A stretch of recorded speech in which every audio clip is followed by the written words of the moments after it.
Hello friends, welcome back in our new videos with a new company. So आज की video में हम बालू फॉर्ग इंडस्ट्री लिमिटेड कंपनी के ऊपर डिस्कस करेंगे जो कास्टिंग एंड फॉर्गिंग सेक्टर का है। तो इस वीडियो में हम इसके रिसेंट Q3 फाइनेंशियल ईयर 2025 के फाइनेंशियल परफॉर्मेंस के साथ इसकी प्रोडक्ट ऑफरिंग, कंपनी के इंडस्ट्री वाइज रेवेन्यू मिक्स, इसकी manufacturing capacity, order book, capacity expansion, इसकी पर्सनल ग्रोथ और कंपनी की फोकस कहाँ पर है, सो वन बाई वन करके एक एक पॉइंट पर डिस्कस करेंगे। तो वीडियो में आगे चलने से पहले चैनल पर अगर आप नए हैं तो चैनल को लाइक शेयर सब्सक्राइब कर लीजिएगा।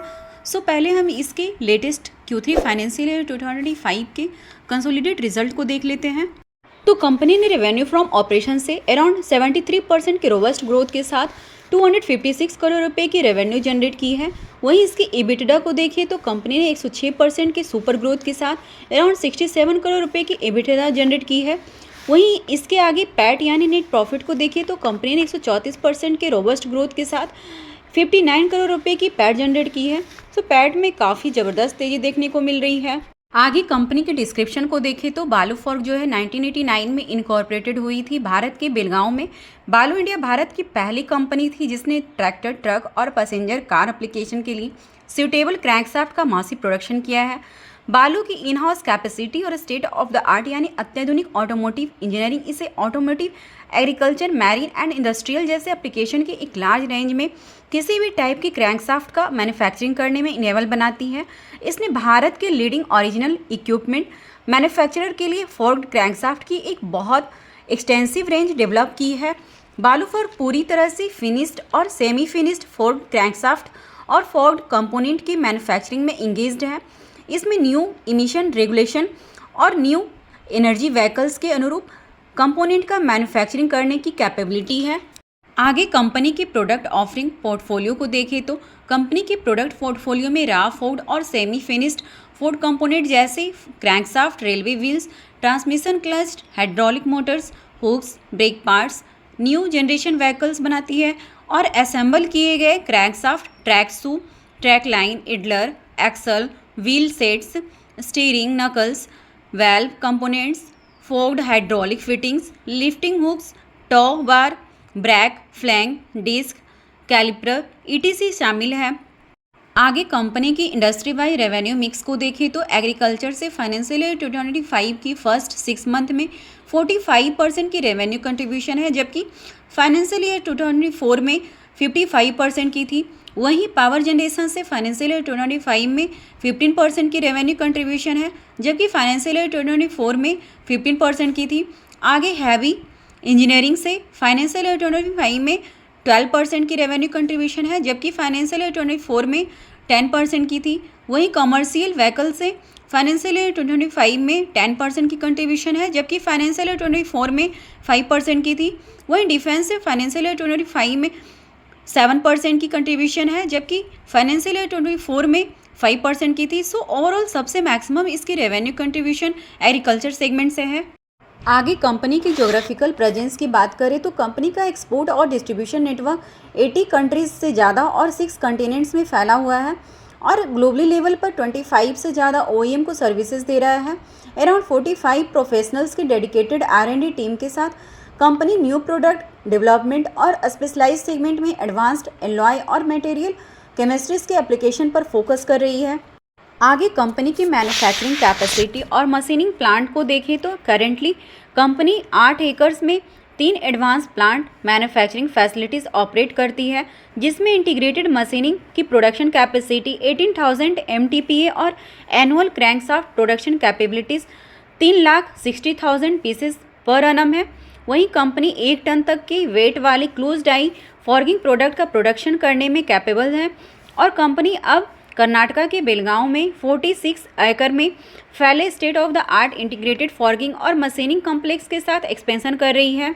आगे कंपनी के ऑर्डर बुक और कैपेसिटी एडिशन की बात करें तो कंपनी के पास अपने एग्जिस्टिंग इंफ्रास्ट्रक्चर और जल्द ही कमर्शलाइज्ड की एक्सपेक्टेड वाले इंफ्रास्ट्रक्चर के लिए एक स्ट्रॉन्ग ऑर्डर बुक है। कंपनी की 32,000 टन की मशीनिंग कैपेसिटी पूरी तरह से बुक हो चुकी है।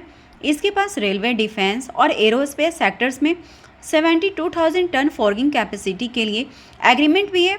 वहीं इसके एक्सपेंशन की बात करें तो फाइनेंशियल ईयर 2025 की Q2 में कंपनी ने करेंटली अपनी फॉग्ड और मशीन कंपोनेंट के लिए 18,000 TPA की प्रोडक्शन कैपेसिटी का एक्सपेंशन का दावा दिया है और हाल ही में कंपनी ने एडिशनल 14,000 TPA इंस्टॉल्ड कैपेसिटी के साथ स्पेशलाइज्ड एसेट का एक्वायर्ड करके अपनी कैपेबिलिटीज़ का एक्सपेंशन किया। इन एसेट को फाइनेंशियल ईयर 2025 की Q2 तक इंस्टॉलेशन और कमर्शलाइजेशन के लिए शेड्यूल किया है, जिससे कंपनी की प्रिसीजन इंजीनियरिंग कंपोनेंट की total production capacity approximately 32,000 TPA हो जाएगी। और वहीं कंपनी भारत के बिलगांव में न्यू यूनिट में 16 ton close die forging hydraulic hammer, 10 ton hydraulic hammer line और 8,000 T प्रेस लाइन सहित एक एडवांस फॉर्गिंग फैसिलिटी इंस्टॉल कर रही है, जिससे ओवरऑल फॉर्गिंग कैपेसिटी 72,000 टन तक बढ़ जाएगी। और कंपनी स्पेशली रेलवे और डिफेंस सेक्टर में एडिशनल कैपेसिटी इन्हेंसमेंट की प्लानिंग बना रही है। वहीं आगे कंपनी के एम्प्लॉयज़ ग्रोथ के बारे में बात करें तो कंपनी ने एक्सपेंशन को फैसिलिटेट बनाने और न्यू अपॉर्चुनिटी को ग्रैस्पिंग के लिए सभी मेजर डिपार्टमेंट्स स्पेशली रूप से R&D सेगमेंट में न्यू और एक्सपेंडिंग रोल में प्रमुख एम्प्लॉयज़ को ऐड किया है। और मई 2024 में कंपनी ने श्री सादिक पटेल को COO के रूप में अपॉइंटेड किया है और टीम की स्ट्रेंथ को जो 2023 में 525 थी उसे बढ़ाकर 1000 प्लस एम्प्लॉय तक बढ़ाने की उम्मीद की है। वहीं आगे कंपनी के सेक्टर सर्व की बात करें तो कंपनी की diverse product range automobile, industrial vehicles, earth moving machinery, wind energy, aerospace, defence, oil and gas, locomotive and railway applications, marine, agriculture और अधिक सहित वेरियस इंडस्ट्रीज को सर्विसेज प्रोवाइड करती है। आगे कंपनी के मैनेजमेंट कमेंट्री को देखें तो कंपनी को फाइनेंशियल ईयर 2025 में 55 to 60% का रेवेन्यू गाइडेंस की उम्मीद है।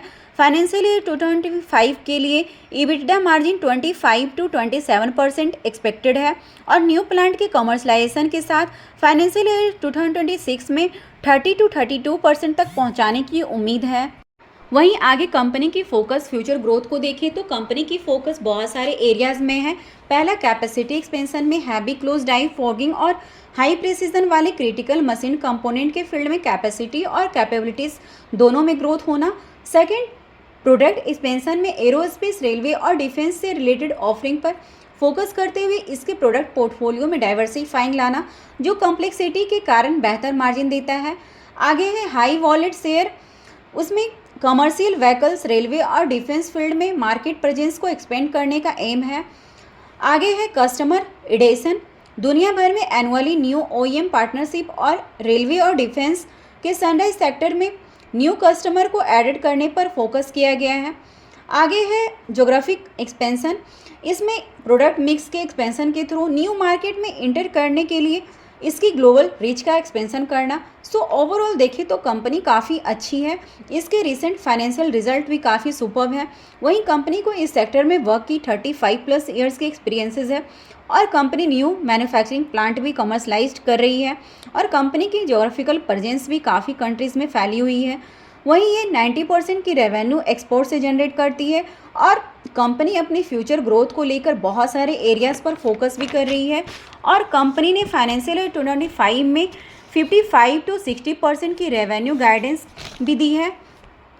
ओवरऑल देखें तो कंपनी की future strategy growth and management के गाइडेंस के अकॉर्डिंग आने वाले टाइम में कंपनी में अच्छी खासी मोमेंटम देखने को मिल सकती है। सो इसे लॉन्ग टर्म के लिए अपने वॉच लिस्ट में ऐड कर सकते हैं। तो आपको हमारी ये वीडियो कैसी लगी कमेंट सेक्शन में अपना ओपिनियन लिखना बिल्कुल मत भूलिएगा और चैनल पर नए हैं तो चैनल को लाइक शेयर सब्सक्राइब कर लीजिएगा। तो चलिए मिलते हैं नेक्स्ट वीडियो में कैसे ही इम्प्रेसिव और सिग्निफिकेंट कंपनी के साथ। Thank you and thanks for watching.